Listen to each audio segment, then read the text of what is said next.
Today, sexual harassment education is commonplace at workplaces and on campuses. And there's robust dialogue about sexual assault on the internet and social media. But here's a stunning fact. As recently as the early 1990s, there was far less enforcement of sexual harassment law and no national conversation about it. Attitudes in corporate culture were strikingly different than they are today. It was socially acceptable for a male coworker to pressure a female coworker for dates or sexual favors or worse.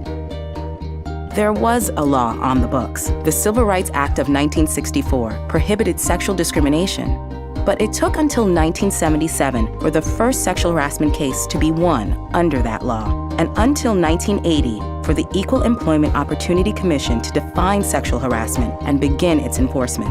The game changer, though, came in 1991 after more than 50 million people watched Anita Hill deliver her groundbreaking testimony at the confirmation hearings for Supreme Court Justice Clarence Thomas. Hill, an attorney and college professor, worked for Thomas prior to his nomination to the Supreme Court. In the days leading up to his confirmation, she publicly alleged that he had sexually harassed her.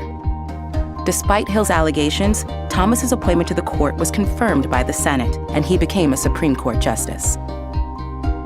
According to a Wall Street Journal NBC News poll at the time of the hearings, registered voters believed Thomas's story over Hill's, 47 to 24%.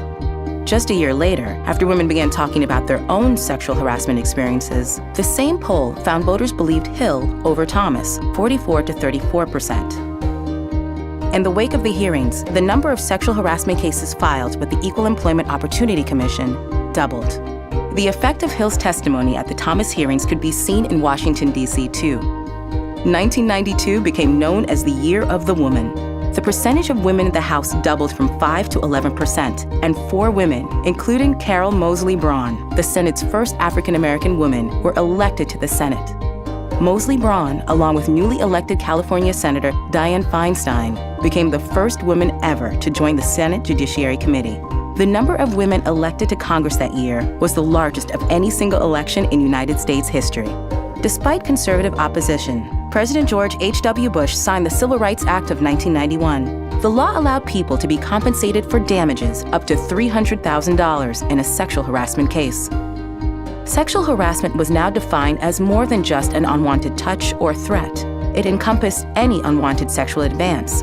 Now that people had a viable and potentially expensive path of recourse, companies as well as government institutions began producing videos for sexual harassment prevention and conducting seminars. Despite these strides made in preventing harassment since Hill's 1991 testimony, harassment of women and men continues in workplaces, on campuses, in the military, and online. Though her name may be unfamiliar to young people, Anita Hill's testimony jump-started a nationwide conversation about sexual harassment that is still going on today and has had lasting effects on women over the past 25 years.